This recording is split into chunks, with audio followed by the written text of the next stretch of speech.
I put a pin, minor pin, 137 in the chuck, and put this is the funky part with the flange inside, and this is the part being pressed over.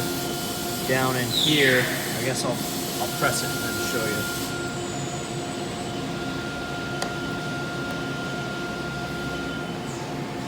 Okay, that's just resting in there.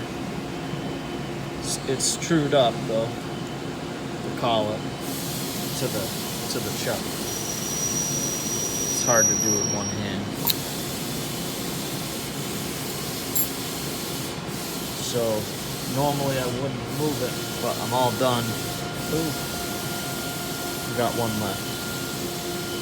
No, I don't have any more rods. Okay.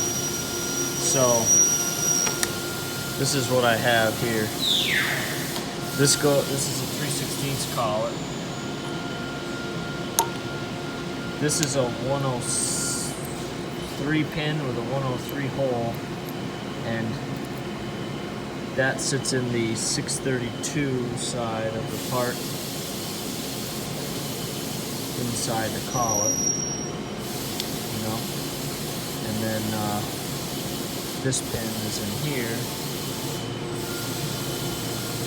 That's how they press together.